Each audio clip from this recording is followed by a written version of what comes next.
Population और बढ़ती हुई पाकिस्तानी आबादी। अगर आप स्टैट्स की तरफ देखें तो पाकिस्तान जो है वो टॉप 5 ममालिक में आता है दुनिया में इस वक्त। और अगर आप पॉपुलेशन डेंसिटी के हिसाब से देखें, जो कि पर्सन पर स्क्वायर किलोमीटर में से गिना जाता है, तो इट्स ओनली बिहाइंड इंडिया। अगर आप फर्टिलिटी रेट के हिसाब से देखते हैं, 3.5 इन केस ऑफ पाकिस्तान, तो वो टॉप 5 में भी नंबर 1 पोजीशन पे है। These are all fact as you can imagine, बहुत अलार्मिंग नंबर्स हैं।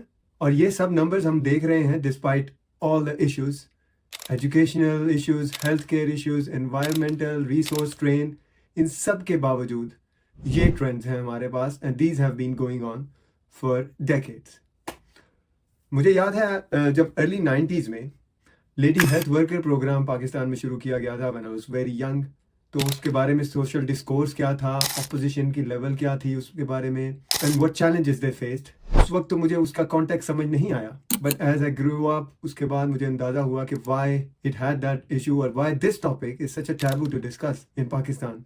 मगर मेरे ख्याल में, इन माय ओपिनियन, अगर आप बाकी सब चीज़ों को एक साइड पे रख दें, तो this is one of the like biggest most complicated issues Pakistan is facing. In fact, अगर सोशो इकोनॉमिक लेवल पे, तो it is one of the most important and difficult issues. मगर हम इसके बारे में बात करते हैं जिस हिस्टोरिकल कॉन्टेक्स्ट है, तो अगर हम 1947 में चले जाएं, लेट 40s में जब पाकिस्तान आज़ाद हुआ, आज़ादी मिली, तो उस वक्त आपकी जो पॉपुलेशन थी वो अराउंड 33 मिलियन थी, which is very different, of course different context. मगर आपका जो ग्रोथ रेट था वो 2 to 2.5 था, 2.5% एनुअली। यही हम ग्रोथ ट्रेंड देखते हैं 60-70 तक, जब पॉपुलेशन आपकी वो 70 मिलियन तक हो जाती है। बाय 70s जो है वो 70 मिलियन तक हो जाती है।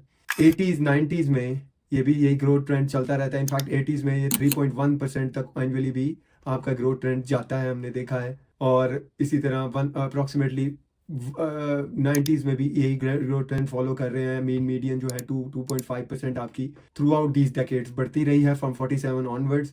और 98 में हमारे पास देखा जाता है कि आपकी पॉपुलेशन जो है वो ऑलमोस्ट 130 मिलियन पे आ जाती है। और अगर हम लास्ट 2.5 डेकेड्स का देखें, उधर भी ऑलमोस्ट मीन 2% आप देख रहे हैं ग्रोथ रेट हो रहा है। और 2005 में 160 मिलियन पे हम पहुंच जाते हैं, और यही 2017 में 207 मिलियन पे। और अब जो लेटेस्ट हमारे पास सेंसस रिजल्ट्स आए हैं 2023 में, way is the same 1.8 to 2% growth annual है, और 240 मिलियन के लगभग हम देख रहे हैं पॉपुलेशन। इनफैक्ट कई सोर्सेज का तो ये भी कहना है कि these are official numbers, and the real population is on the north of 250 million. Exact figure जो भी हो, हम ये ट्रेंड से ये देखते हैं कि from 47 onward, late 40 onwards, mean जो आपका ग्रोथ रेट है वो is between 2.5-2.8%, which is very high considering the size of the country, resources of the country, social issues and economic issues facing the country, or most recently environmental issues facing the country. So this conclusion we can draw जब हम historical context इसका और numbers देखते हैं। मैं इसको एक और नज़र में भी थोड़ा सा एक्सप्लेन करना चाहूँगा कि हमारा जो कंपैरिजन है बांग्लादेश के साथ, which was part of Pakistan until 71, तो बांग्लादेश के हम नंबर्स अगर देखते हैं, तो जब पार्टीशन हुई बांग्लादेश की पाकिस्तान, तो पाकिस्तान जो वेस्ट पाकिस्तान था उस वक्त, उसकी पॉपुलेशन अराउंड 60 मिलियन थी। और बांग्लादेश जो उस वक्त ईस्ट पाकिस्तान था और बांग्लादेश बन गया, उसकी पॉपुलेशन उस वक्त अराउंड 75 मिलियन थी। अब फास्ट फॉरवर्ड उसको करें टू प्रेजेंट डे 2023 की अगर हम स्टैट्स उठा लें, तो बांग्लादेश की पॉपुलेशन है जी 175 मिलियन, और पाकिस्तान की पॉपुलेशन विद ऑफिशियल फिगर्स जैसे मैंने पहले बताया 240 मिलियन है।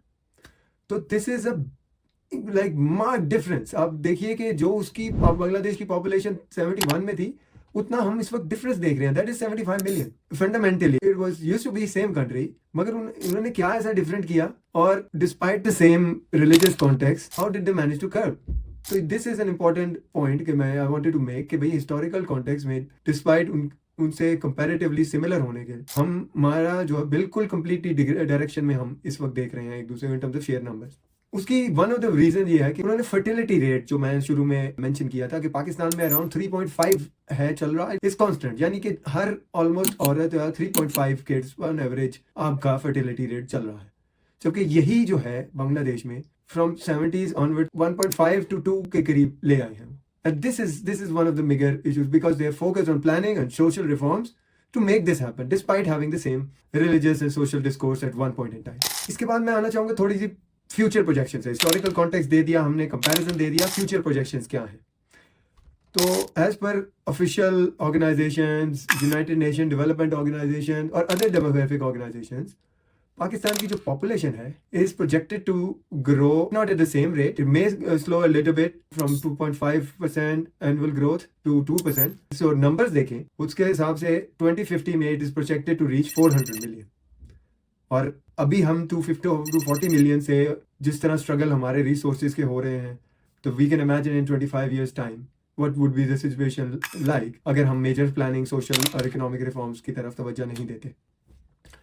और अनदर इसमें जो बिगर इशू है due to this projected growth, जैसे कि हमने लास्ट पाकिस्तान में बहुत सारे लोगों ने देखा होगा and it is very evident कि 90s के अर्ली या 80s में आप देख लें, अर्बनाइजेशन जो उस वक्त थी, अर्बनाइजेशन की जो फिगर थे, यानी कि अर्बनाइजेशन का मतलब जो शहरों में लोगों का परसेंटेज रहती थी compare to villages, has increased a lot over the last 30 years or so because of the opportunities. Population जब आपकी grow होती है overall, they all need to be fed, they all need resources, they all need to a certain quality of life. So urbanization trend increase होते हैं, which puts the strain on resources, which puts the strain on cities. उसकी वजह से हम देखते हैं कि जो अभी और for example has been completely transformed from over the last 30 years or so. This in 2050 with a population number of 400 million, this is projected. आप देख सकते हैं कि इसमें अर्बनाइजेशन की वजह से भी क्या इश्यूज आ सकते हैं.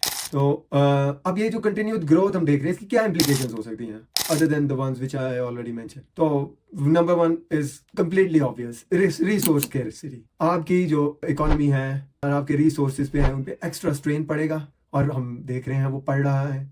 और रिसोर्स स्कैर्सिटी की वजह से आपको बहुत सारे चैलेंजेस, एडिशनल चैलेंजेस आएंगे. If you jump from 250 million to 400 million, तो यू कैन इमेजिन कि आपको किस किस्म के इश्यूज रिसोर्सेज में आ सकते हैं. Social services is another issue. Social services आज भी हेल्थ केयर हो गया, एजुकेशन हो गया, लार्ज परसेंटेज ऑफ पॉपुलेशन है वो आज भी गवर्नमेंटल सोशल सर्विसेज पे डिपेंडेंट है, और they are facing a lot of strain. अगर your population grows by 150 million in 25 years, तो this will require massive investment, infrastructure development, ताकि वो इस ग्रोइंग पॉपुलेशन को सोशल सर्विस, सोशल नीड्स को जो है वो अटेंड कर सके. और अगला ऑब्वियसली अगर जो इम्प्लीकेशन है वो इकोनॉमिक ग्रोथ है. इकोनॉमिक ग्रोथ आपकी ऑलरेडी कंस्ट्रेंड है because of various other issues. आपको जो पॉपुलेशन ग्रोथ है वो आपकी इकोनॉमिक ग्रोथ को भी ट्रेन करेगी. और फाइनली अब हमने रिसेंट ईयर्स में काफी ज्यादा होता देख रहा है एनवायरमेंटल इश्यूज, एनवायरमेंटल प्रेशर. आपकी जो मोर पॉपुलेशन है, जो इंक्रीज पॉपुलेशन है, they need housing, they need resources like I mention. तो ये इसके वजह से आपको और डिफॉरेस्टेशन करनी पड़ेगी, आपका ऑल एग्रीकल्चर लैंड जाएगा. ऑलरेडी हम देखते हैं जो ट्रेंड्स क्या जा रहे हैं compare to last 25-30 years, and you can imagine अगर 25 years 30 years नेक्स्ट भी वैसे ही हुए तो वो बात कहाँ तक जा सकती है. तो इन समरी ये बेशक के जो है थोड़ा growth rate overall it is projected to come down, मगर अभी भी जो सिचुएशन है वो काफ़ी अलार्मिंग है. और उससे भी अलार्मिंग जो बात ये है कि it is a difficult trend to curve. And मैं इस पे थोड़ा सा एंड पे बात करना चाहूँगा कि why it is such a difficult trend to curve. Number 1 तो जो है आपका मेरे ओपिनियन में again because of the religious context, जो रिलीजियस कॉन्टेक्स्ट की वजह से सोशल डिस्कोर्स डेवलप किया गया है in the society is very unfortunate. Sometimes it's sad to see you can not present logic against those arguments because आप obviously किसी के फेथ को as a person you do not want to hurt anyone's faith और you don't want to damage in any way their beliefs. मगर बात यह है कि आप you need to present logic, you need to present logical argument. But this is where आप इसके बारे में बात करना भी वो टैबू बनता जा रहा है, बल्कि बना हुआ है. It's already a taboo. और ये ना सिर्फ बहुत अफसोसनाक बात है वो ये है कि it's not only in uneducated may be circles, it's also in the same in educated circle. और कई जगह जो अदर मैंने बहुत सारी जगह देखा है कि किड्स जो extra kids have, specially in a poor family, having extra kids उसको देखा जाता है एज एन एक्स्ट्रा रिसोर्स कि जी ये बड़ा होगा, so that would be an extra few hands for us to help. तो यहाँ पे I'm not again saying anything to a particular family और किसी की social economic status पे कोई बात नहीं करना चाह रहा, मगर this is also society's overall responsibility to change that discourse, to educate people about it. कि हम कैसे जो है having less people and having less kids and making good citizens out of them is far more beneficial. और finally जो मैं इसमें देना चाहूँगा वो ये कि complete and utter lack of government effectiveness और even गवर्नमेंट्स मोटिवेशन मैं यहाँ तक कहूँगा टू कर्ब दैट. एटलीस्ट मेरी जिंदगी में 30 years or so I have not seen any major drive, any major program, any major reform, social planning reform जो इस बात को उठा सके या इस बात में कोई ना कोई अवेयरनेस या इस ट्रेंड को कम करने के लिए थोड़ी सी भी एक कदम आगे की तरफ लेके जा सके इसको. So this is a complete, in my opinion, unacceptable behaviour from any responsible government as well. And this is again related, all factors, these factors are related. It's again due to the societal discourse. कोई ऐसी government नहीं है जो ये want to have this piggy on their back basically. तो hopefully जो है इसकी इम्प्लीकेशन, हिस्टोरिकल कॉन्टेक्स्ट से आपको थोड़ा सा अंदाजा हुआ होगा. And I hope going forward इस ट्रेंड को किस तरह कर्ब किया जा सके, एजुकेट इसमें किया जा सके, और सबसे बढ़ के सोसाइटल डिस्कोर्स इस बारे में चेंज किया जा सके, ताकि we can move forward into the next decades. Thank you.